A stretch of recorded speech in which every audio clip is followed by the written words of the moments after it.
Hey everyone, welcome back to the Beat Your Genes podcast. This is episode number 331. We skipped last show because I was at an evolutionary psychology conference called NEEPS. It was a lot of fun. I learned a lot. I talked to a lot of smart and curious researchers, and I'm actually in the process of creating a video about that experience there. So it should be out sometime in the next few weeks. It's honestly taken me a lot longer than I expected, but it will be out eventually, and then you can all see what it was like going to this conference. In today's episode, Dr. Lisle and Dr. Howk are back to discuss the idea of people wearing a mask to hide their true intentions, and also a question about whether getting close with highly disagreeable people is the result of a skewed cost-benefit analysis. I'm looking forward to hear the discussion. I hope you enjoy it, and we'll see you in the video. All right, Nathan, let's see what we got. Let's wrap. All right. Yeah, we've got some fairly interesting questions. Just curious to hear your guys' thoughts on them. So our first question, dear doctors, what do you make of the common description that narcissistic or highly disagreeable people, quote, wear a mask? Do high disagreeable people go around actively and purposefully fooling people about their true feelings and intentions any more than other people do? I understand that we all try to put on a good face for the most part, but is this actually more true for certain personality types?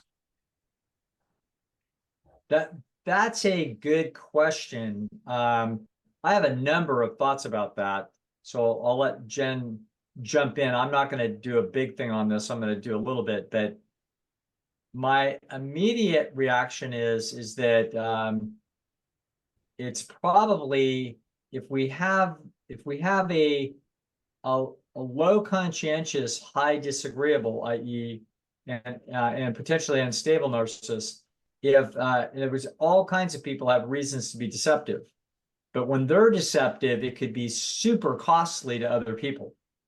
And so as a result, I think it's more chilling when we find it out from those people, and therefore it's more notable when that happens. So I think that all kinds of people are using all kinds of deceptions constantly. I think that's a ubiquitous feature of the human condition. And I think it falls on a bell curve, but I don't think it's necessarily disagreeable or narcissistic that are the biggest users of that. I think all kinds of people use that. And I think that the tendency to use that is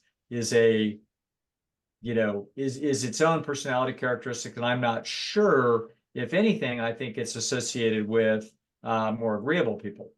But I think when you see it in a disagreeable, it's chilling because there was a big chunk out of your pocketbook they were after. That's kind of what I'm thinking. Jen, what's your impressions of that? Yeah, my first take on it is that if anything, it's the reverse, that the agreeables are the ones who are more consciously wearing a mask in deception. So if the question is really getting to the heart of, do they know that they're masking up and they're manipulating you? I think when you're talking about, narcissists come in many flavors. And, if we're talking about just sort of your garden variety disagreeable versus a full-on sociopath, or it's kind of a little blurry when we're talking about this. But I think most just disagreeables who people would think of as a narcissist are acting on instinct. They're looking at the situation, they're seeing how they benefit the most. And if there's a mask to be put on in the midst of that, as you say, Doug, everybody masks up all the time. I talked about this in the most recent True to Life that we did in terms of how we demonstrate we have more variability within our personality across the space of a week than there is variability between people, because we're masking all the time. We're constantly putting on and taking off masks to suit the situation. We don't have awareness of it. So the follow-up on that research is, asked people if they were aware of it, if they perceived that they were being deceptive and manipulative, and people generally did not. And of course, if you test people consistently over time, there's this central tendency of their personality, and that's what we describe as they're open or they're conscientious. But at any given time, if you randomly watch a person in any given interaction, you're gonna watch all kinds of variability all over that bell curve with any given personality trait. So I think we're all all, you know, we have a wide collection of masks that we're using.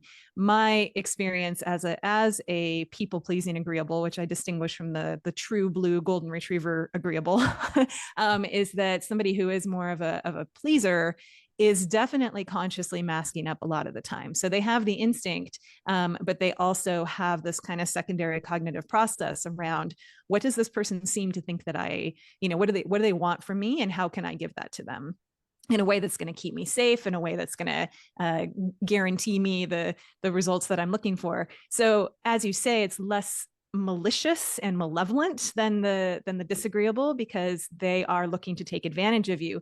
The agreeable is just looking to ingratiate themselves, to remain safe and favored. And so it's less costly. It might be irritating. It might be, you know, you might feel like you're not getting to see the real person and all of these other things that could flow from that, but it's not going to be as disturbing.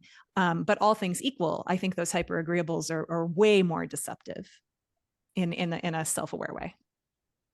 Yeah, I've certainly, I will run into people on occasion, not often, that'll say that they'll be puzzled when they see the equivocating serpentine processes of an agreeable, and they'll say, why don't you just say such and such? Mm-hmm. And it's like, why can't people just be open and honest? Okay. Mm-hmm. And the answer is, well, you've just basically identified yourself as a disagreeable. Mm-hmm. Yeah. So the disagreeables are like, why can't you just tell them such and such? And the answer is, well, because there's costs associated with that.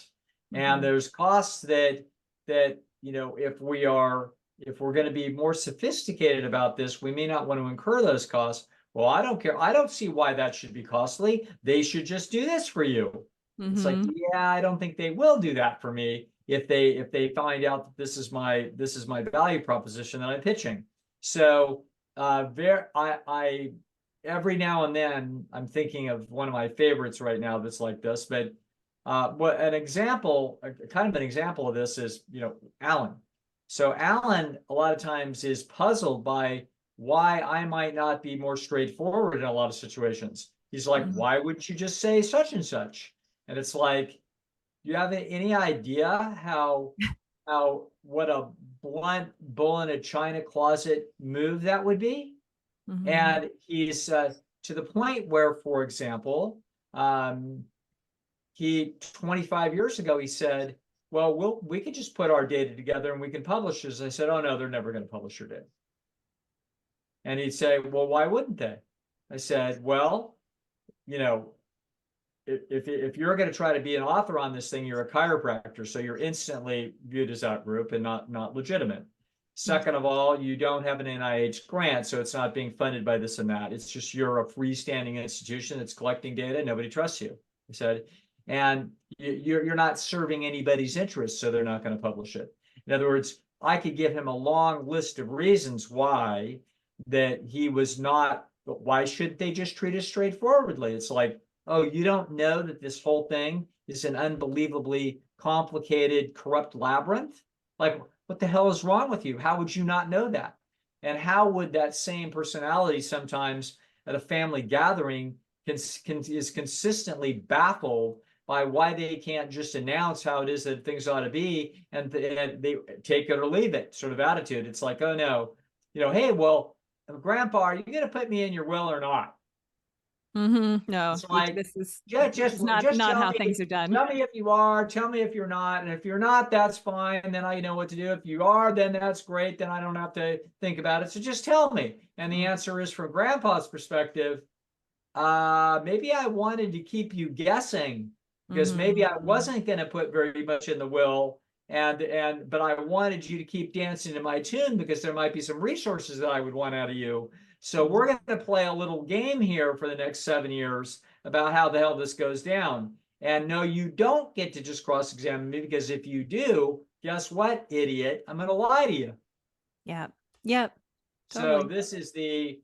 So actually being straightforward and honest is, in human affairs, obtuse as hell. Generally speaking.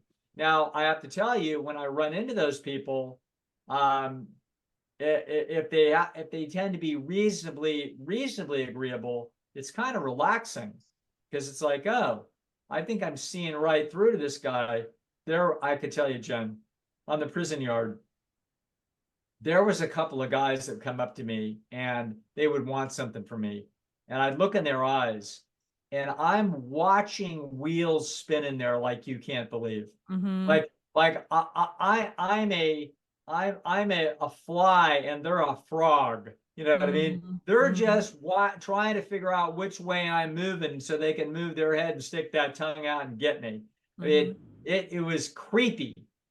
Yeah, well, you can see it in lower IQ. yes. Like it's you build a good repertoire for like that's what that looks like, and so then when you see it in a more sophisticated animal, you Right. you can like catch a whiff of it, but it's not as Yes. obvious. You don't literally see the gears turning like you do in lower IQ. Yes. But Yeah, I've seen that as well. Thank you for pointing that out because I'm thinking of two guys. Yeah. One of them was one of the Manson killers. Yeah. And that guy, and incredibly, I heard from people on the yard, oh, he's a nice guy. And I met him and I'm like, that guy will is fall creepy for as it. shit. They'll fall for it if they're in that IQ tier. So it takes a perspective on it out, that has a couple of extra points on the guy to actually see what's going on. And everyone else thinks he's just so charming. Amazing. So anyway.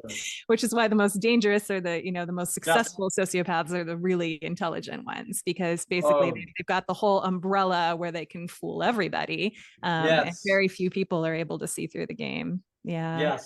Yes, exactly. The other that makes a brilliant mafia chieftain.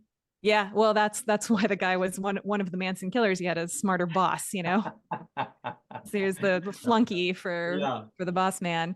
I mean, the grandpa's will example also brings up with the hyper agreeables, they get locked in these dynamics that are very common in these family dynamics, or when you're surrounded by people who are playing this game where no, I can't go in there actually being straightforward about what I want because I'm looking for more information about my standing. So not only do I not want to offend him or be lied to, but the only way I can actually get real data about my situation is to be sideways about it and to bring up the topic in some kind of way or to deflect my interest. And I had an example of this the other night where I got invited to a dinner. And what I really wanted to know was, well, am I really invited or are you just being polite? Like it was sort of like this kind of thing.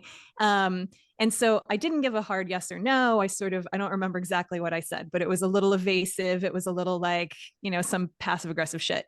And so it came up later where such and such dinner is on Friday night. And so, I'll be doing that. I'm like, oh, I thought I was invited, am I coming in? And the person was like, no, you said you didn't want to come. I said, I absolutely did not say I didn't want to come. I know that I didn't because I was trying to suss you out. I was kind of, deferring the whole thing to get additional information. But when you're dealing with people who are not speaking that language and not playing that game, they're just going to interpret as best they can a yes or a no. And so some kind of evasive, cagey, passive aggressive thing is a no. And so that's how hyperagreeables get themselves into trouble if they're outside of that kind of family system or a familiar dynamic with people who are playing that way. And it was an interesting reminder to me of, okay, well, I was trying to ask a question that I didn't have the balls to actually ask. And that is just a super common dynamic with agreeables. Right. Yeah, I'm reminded about the correlation coefficients that have been roughly computed, not from a lot of data, but from 24 skulls that indicate that the big driving correlate to the growth of the human brain in the last 2 million years is the size of the coalition that people live in. So, and that would be because what is needed is more and more brain power to do all the complex social calculus that might involve 13 personalities and seven different major conflicts as I'm trying to weave my way to get this done. Okay. And so you could just see it, in the will example. It's like, well, there's the sister that I can trust, but she's not as strong as the one that I can't trust. And the one that I can't trust acts this way and says one thing, but she could mean another. And then her husband's an attorney. And so he's telling her, it's like, uh-oh, as we're all circling around like vultures, you know what I'm saying? And actually I kind of love my grandpa, but I'm sort of his favorite, but I'm not quite his favorite because we had a falling out over some boyfriend that I dated, 10 years ago. It's like complicated. And so you start to see that what's laughable to me is anybody that says, well, why can't everybody just be straightforward? It's like, how stupid can you possibly be? The truth of the matter is there is all kinds of value in not being clearer about where it is that you stand and what your values are, who you value more than who else. It's unbelievably important that you do that because all of the resource dynamics are floating around in an amoeba-like, catchment that is shifting its shape by the hour. And so you have to be careful about what it is that you're doing. And they came to a prescription finally from a guy that made this mistake a whole bunch of times, but finally figured it out, which was my friend Larry. He finally realized, he called me up one day. He goes, you know what? We should never criticize anybody. And I said, really? And he goes, yeah. He thought it through with that OCD brain of his. And he said, yeah, there's no CB in it. Because when you really start thinking about it, and it's actually was really interesting advice, which of course, behind closed doors with people where we feel like we're trusting, we're criticizing the shit out of all kinds of enemies and rivals. But what he was, I think, mostly saying was, in any kind of public forum, careful, you know what I'm saying? It's a lousy CB. Just as soon have people assume that we're not critical of it. Anyway, I'm just thinking this through. I know who I am actually arguing against. I'm arguing against the Christianized, holier than thou human who says that we should be straight and honest. And the answer is, I was about to invoke the sort of theoretical, like, we can talk about the human animal and what makes sense for it in reality, but I'm not, that move into the prescriptive, and so therefore you should be deceptive all the time to optimize your self-interest. Like I can't go there because I do have this sort of theoretical embrace of radical honesty at that level, at least among the people that you surround yourself with. So it's an interesting tension between what works and kind of where that takes you. Well, no, you've got, a very good point was made, and I remember reading it, and it was logical, very logical, was made by Harry Brown in How I Found Freedom in an Unfree World, who's basically laying out radical honesty and swearing that is by far the best thing to do.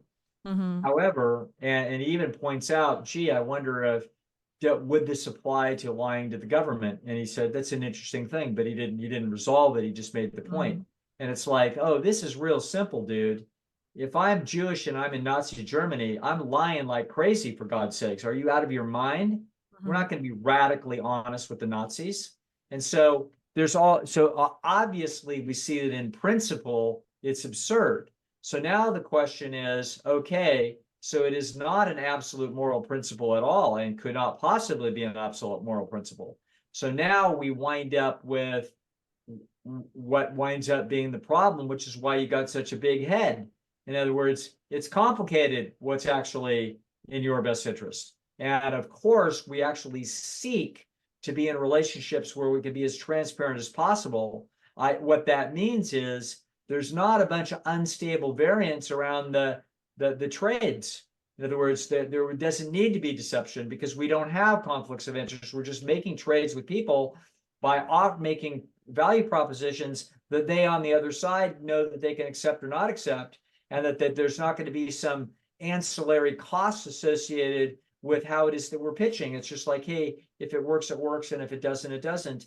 et cetera. And if it doesn't work, I'm not going to be in some shitty situation, as a result of somebody's hurt feelings or feeling of betrayal or any other crap like that. It's like, hey, if it doesn't work, it doesn't work. We have the relationships and the trades take place within the intersection of interests, and if they don't intersect, then they don't intersect. That of course is exactly where we want to live our life as much as possible, and we want our social ecology to be as close as possible so that everybody could go down that road.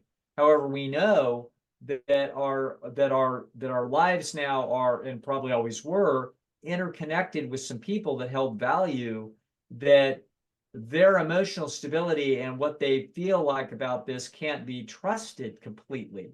It may be able to be trusted 90%, 80%, 70%.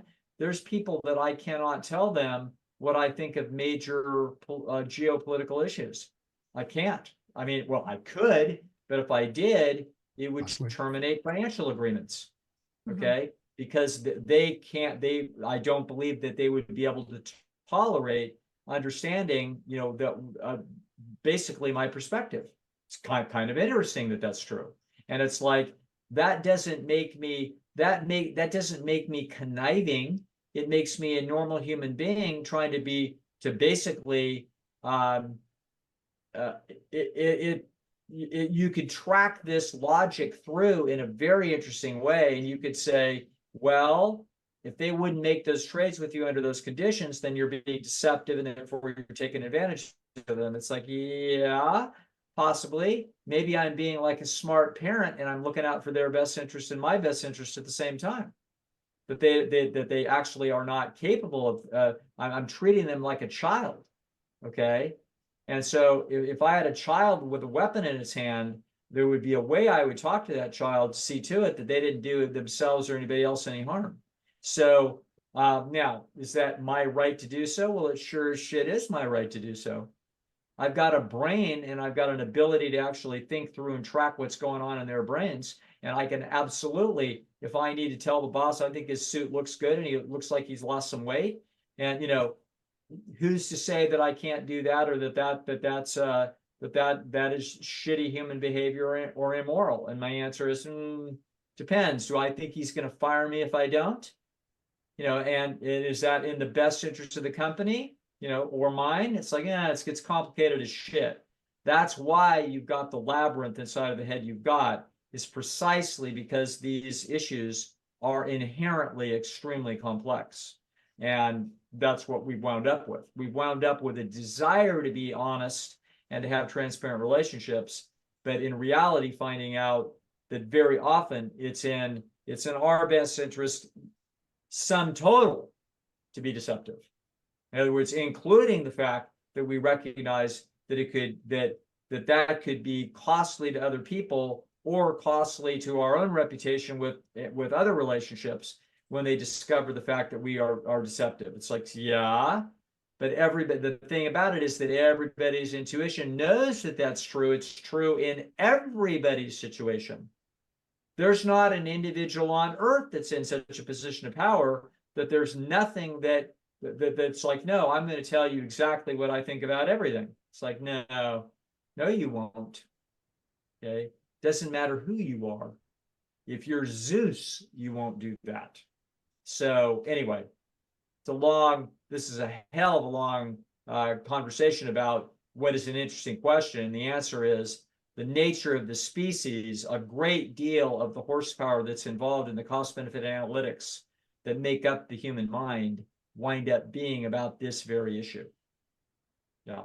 Would it be fair to say, that the the kind of the closer people are, the more honest they're going to be about, various issues, and the more short-term trading you do with others, the kind of the less honest you'll be?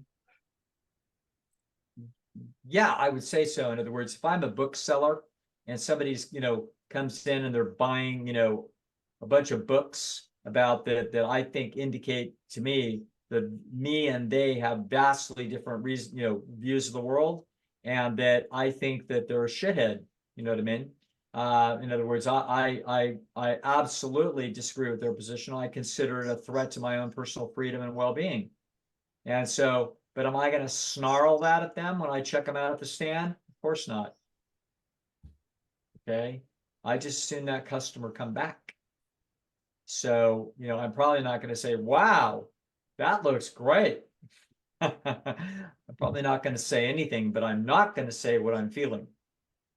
And so so anyway, yeah, but this is human life, and the search for, we would love to have relationships, and hopefully our very closest relationships are one where there's effort at transcending and negotiating conflicts of interest where they are, and hopefully hopefully we find people and we can live around people that we can be as honest as we can possibly figure out how to be in order to keep that problem from being substantial. But I can't imagine a relationship that doesn't exist in it to some degree. You could have an unbelievably devoted and pair bonded male that has to check himself and be deceptive with his partner when he sees somebody else attractive in the restaurant. And he is going to be, he doesn't have to, he just does, because he's not willing to pay the cost of what happens if he says what's on his mind. And that's so correct. he's not obligated by nature to do it. He's just running a CB. That's correct. So, and I think there might be some kind of U shape to Nate's question with, like, yes, you're going to be very deceptive with single, the bookstore transaction, because this is, you want repeat business, and this is not a invested relationship. And then there is some sort of like window of honesty, but I think in a lot of and again, I'm speaking kind of from the agreeable perspective here, where it gets harder to be honest about things that you've kept secret for a very long time. So sure. if you're in a long-term relationship with somebody, and I talk to a lot of women who feel this way, that there are things that can't be said. There are things that, they're sort of hiding about themselves, or not allowing themselves to feel fully themselves for whatever reason, that the cost of that actually increases over time, because you stand to lose more if you disclose.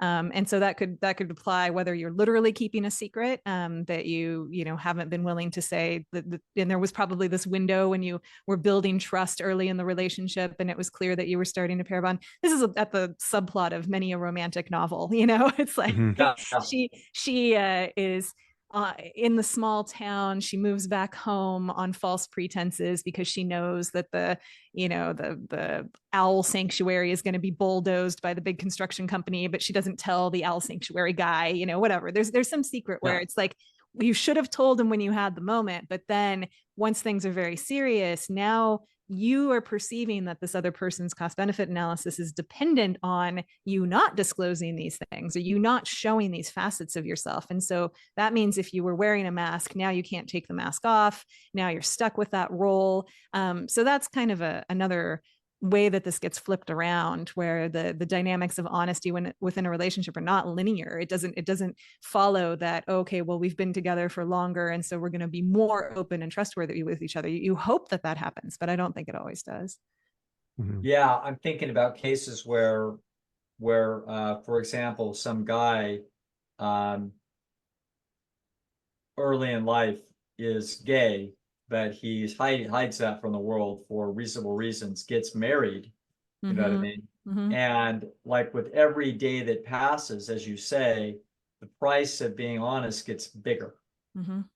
First child comes, now it just got bigger still, you know what I'm saying? It's like, and the price just, it becomes it becomes this sort of titanic set of tectonic plates moving against each other, that will often then result in a potentially bewildered spouse, bewildered family, catastrophe, etc. And the first wrong move was the first deception, and yet that deception was super understandable, and in the short term looked like it was optimal. So yeah, complicated.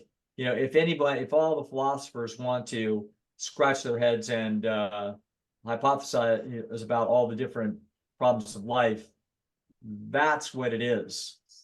As far as I'm concerned, it's the notion of the self-critical issues, the curse of the self by Larry. no, our friend, he's the sociometer guy, Larry. Sorry, I thought you said Larry, Mark Larry. But I understand what they're saying, but I think they're slightly off key there. But one of the great struggles is it's not just the conflicts within ourselves about choices of our own evaluation. It's the conflict. It's the super complicated conflicts that we can be in a matrix of other people. Mm-hmm. That can be really tough. And anyway, what the hell? Yeah. Well, let's try one more, see where we go. Okay. Dear doctors, I discovered your podcast a while ago and I've been fascinated. However, something sat not quite well with me, and that is that I couldn't integrate my experience of trauma within your framework.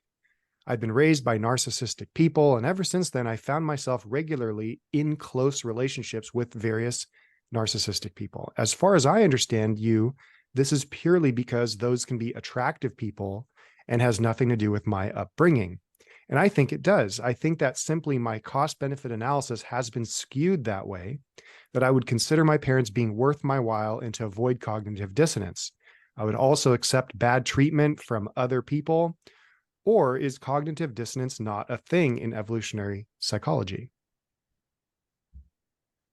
Well, I'm not even sure what the person's saying. Cognitive dissonance is certainly a thing in evolutionary psychology. Cognitive dissonance is a fact of every cat that is looking at the roof from the top of the fence, trying to decide whether or not it's worth trying to leap to the roof or not leap to the roof.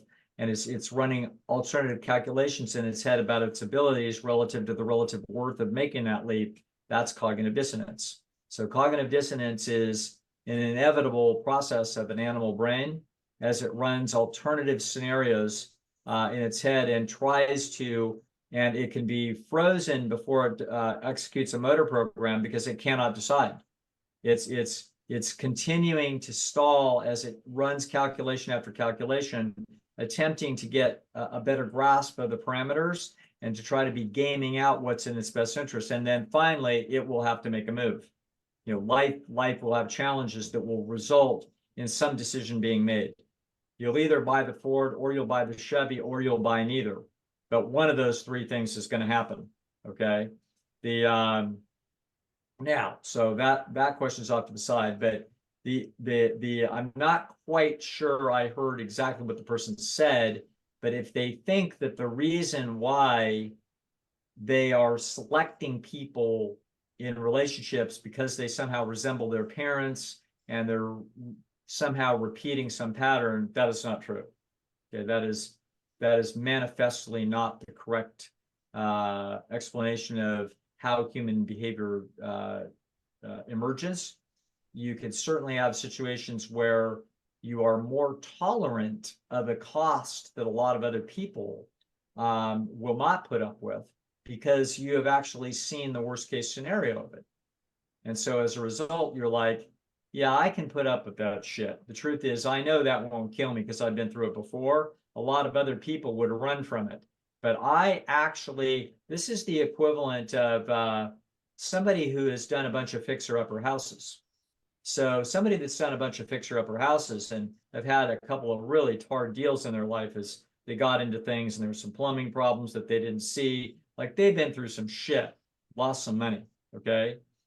But they look at a fixer-upper house and a person who's never done a fixer-upper house says, oh my God, I could never do that. That's too much work. Whereas the person who's done it, it's like, yeah, I know what that is. That I can handle, okay? They can go in there with a more informed parameter estimate and they can look and see whether or not they think it's worth it. So that's how, quote, trauma could influence choices in relationships, is that you could feel like you can handle the costs that your competitors won't, and therefore you might be able to get a bargain, i.e. that somebody else isn't willing to take on. So that I can absolutely see that could be a feature that if we did huge study in a big database, we might find that that we might find that in there. But is there a self-destructive returning of an incompletion of the resolution of the Oedipus complex that happened with my narcissistic father, that's why I've got a narcissistic husband, because I'm trying to bullshit. None of that's true. Okay. That is not how the nervous system is constructed. So there would be ways that, quote, traumatic processes can influence human behavior and decision making, but the psychodynamic search for the familiarity of hell, to the best of my knowledge, no Jews flew back to Germany and set up housekeeping next to Auschwitz. Okay, this is not what people do. So they're seeking basically cost-benefit analytics through the most accurate and precise calculus that they can come up with. Okay, that is what every single animal brain does every nanosecond of its life, and that's true for human beings. So the mythical mistake of trauma is a myth. That's my position on that. Jen, what do you think about any of this? Yeah, this is why I think about this like childhood trauma, so to speak, whether we want to call it trauma or just negative experiences, negative learning experiences, however it's adverse easier childhood to define events, it. maybe. Yeah, without being so loaded and fraught, and just trauma just makes people froth at the mouth and go crazy. This question, when it comes up, it's like has this immediate polarizing effect. And let's just talk about negative life experiences and how they influence you later in life. And so this is why I sort of formulated it as this, well, what side of the road did you learn to drive on? So did you grow up driving on the right side of the road, and now you live in London and it's very challenging to drive on the left side of the road? You're not incapable of driving on the left side of the road. You can learn those skills, you can do it, but are you going to be super comfortable with it right away? No. Is it going to be what you're necessarily drawn to? Are you going to avoid it if you can? Are you going to make someone else do it? I think about it in those terms. How did you get grooved into certain kind of highly distorted emotional and interrelational patterns as a result of a really distorted childhood, which can totally happen? And so kind of going back to the honesty conversation, if you're in a family dynamic where, and let's just say you're adopted just for fun, just to kind of control for the genetic factor here, you grow up in a family system as an adopted kid who is pretty disagreeable, but you're dealing with a family system that can't tell the truth, that is very cagey, that is very, nobody has straight conversations about anything. And so you do kind of learn that if you want to optimize your self-interest and you want to get what you want, the direct path is not the way to do it. And so you adapt the ways of the locals here. And so is that going to make it, especially in your early romantic adventures, more likely that you feel more comfortable in relationships that mimic that dynamic? Probably. It's probably going to feel a little easier to navigate. It's going to feel like this is the right side of the road. The left side of the road is going to be people who are really straightforward and saying, well, why don't you just say what you mean and mean what you say? That's going to maybe freak you out a little bit. Can you, over time, with iterative relationships and coming to a more full expression of your true self through exposure to other ways of doing things, triangulate on who that real self is and get away from that distorted pattern? Of course you can. So it's really just, did you get kind of skewed into normalizing fixer-uppers and feeling like, well, that's the only kind of house that I want. That's the only kind of house that feels like a good deal to me. I feel really over-rewarded by a fixer-upper. Or are you able to, at some point, kind of clear your eyes and take a look at the real cost-benefit analysis of such a situation and make a better decision for yourself going forward? So I think of it in these terms, rather than, you've been programmed deterministically by some kind of childhood history in one way or another. It's just, that's not the way to think about it. It's how distorted has your childhood experience and your adolescent experience and your early adulthood experience made you? And how willing are you to override those maybe maladaptive patterns that you picked up along the way? You're perfectly capable of doing so. Yeah, I would offer a partial rebuttal. and that is that the human beings, it's not going to be like if I grew up in some shitty house with a bunch of disagreeable people that were a pain in the ass and deceptive as shit. When I meet a nice, pleasant, honest person, I'm like, oh no, I can't be attracted to this. That's bullshit. Okay. You are immediately attracted to that. And you're also you're not facing a prison cell of one or two people that you are actually watching and calculating, etc. You're a human being that's interacted with all kinds of people. So, and you've had all kinds of transactions. By the time you're 15 years old, you've had thousands and thousands of transactions with a tremendous amount of people. So the fact that we've got two big people, one of them who's an ugly drunk who beats us over the head when we come home, that's just one specific individual and one specific person we're trying to navigate around. We're not learning a pattern of dealing with other people there. We're learning about the very specific maneuvers that we need to do to try to protect ourselves with respect to a specific individual.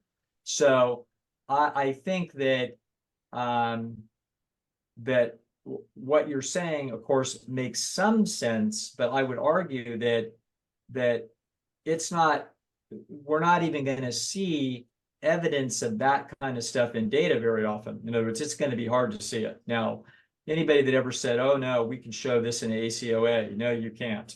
Okay, there is nothing in adult children of alcoholic, quote, patterns. Nothing survives after you control for genetics.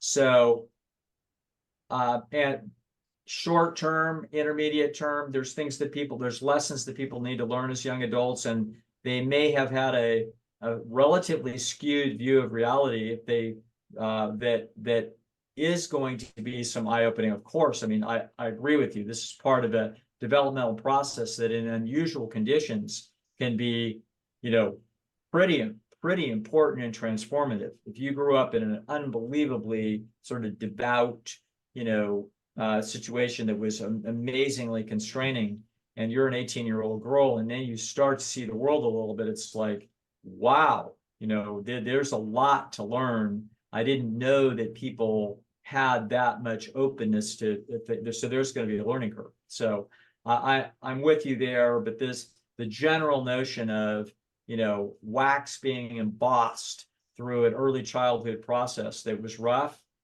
no, I don't think so. I think people react very quickly as soon as they see appropriate values for themselves in the relationships with other people. And I do not think they are attracted to ugliness and ugliness, deception, dishonesty, and danger. I do not think they are. I think they're attracted to as goodness as good they can get.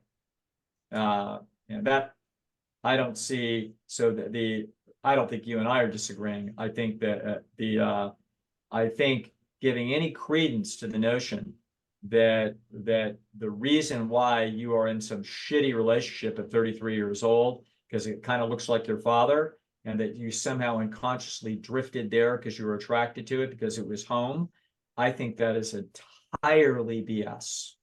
And I think that's a very unsophisticated representativeness heuristic concept coming out of over 100 years ago that actually doesn't line up to reality at all. That's what I think. So that's that. I mean, like I said, I think somewhere in here, you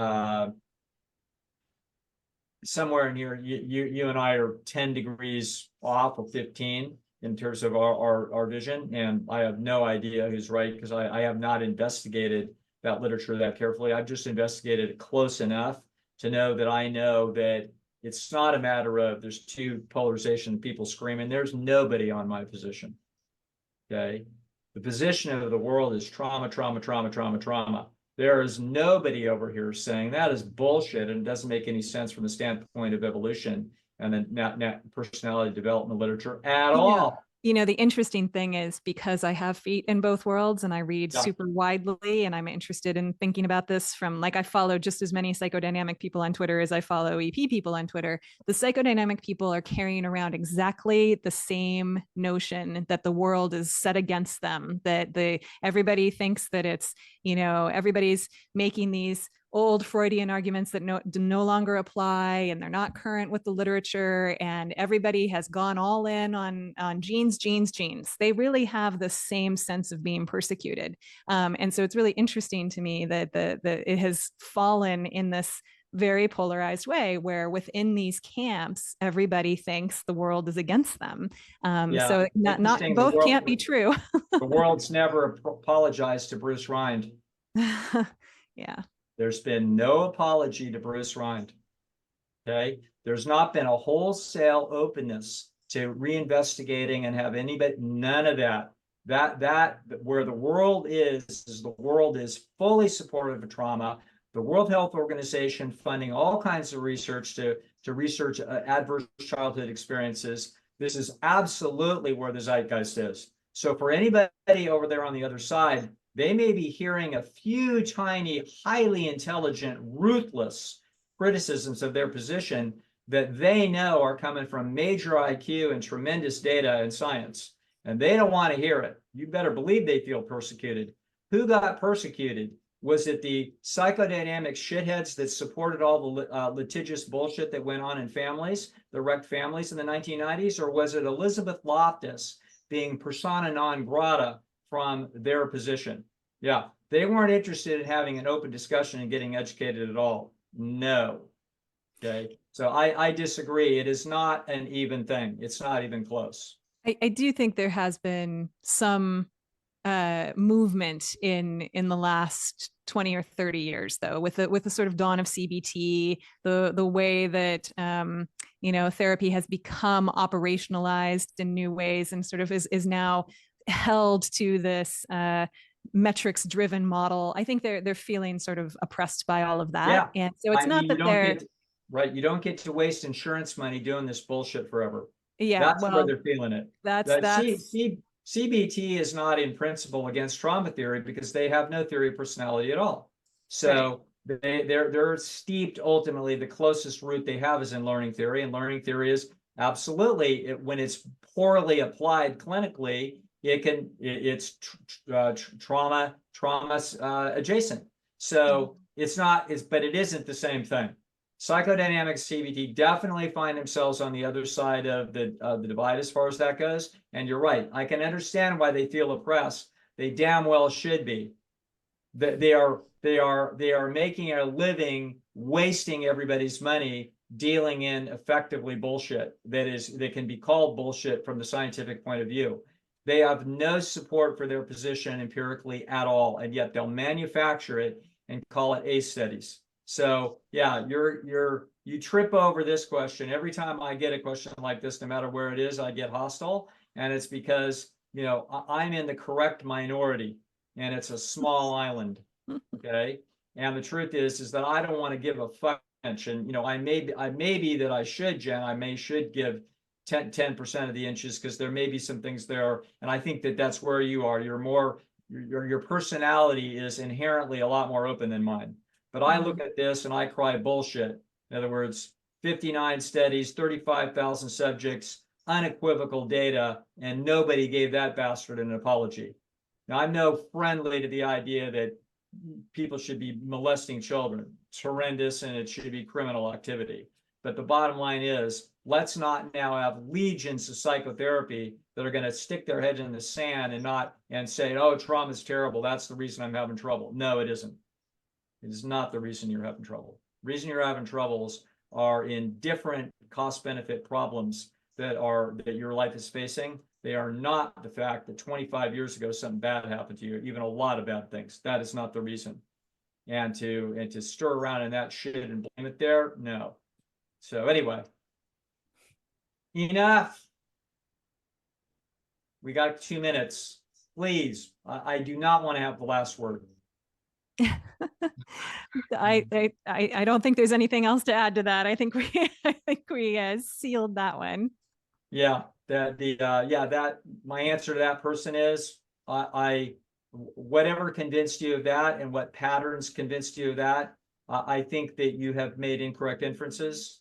And if you're thinking that the reason why you are the way you are is from your traumatic experiences, I believe that that is absolutely unequivocally wrong.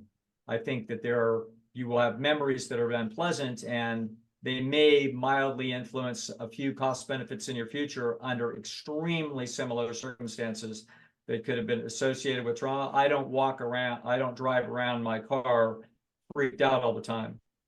If people tailgate and we're going fast, it bothers me because I had a near serious accident. That will be in my nervous system forever. Of course it should be, but it did not influence my personality, not 1%. Okay. All right. Seems like these people are unhappy where they are in life, and so they're trying to figure out why that is, and kind of deeply understand it, and that may offer a good explanation. As they should.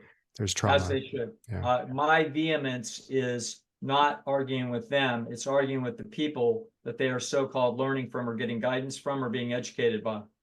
Okay, those people are the ignorant ones, and if they're too intellectually lazy to seek the truth out, you know, they're not doing their job as far as I'm concerned. Your job as a psychologist or psychotherapist or counselor is to discover and to tell the truth. And if there's a truth out there you're hiding from, you're lazy. And I don't like people that do a lazy job at things that are important for others. All right. Wonderful. That's enough out of me for one day, for sure. All right. Well, thank you guys for joining. And all right, everybody. We'll look forward to seeing you guys next time.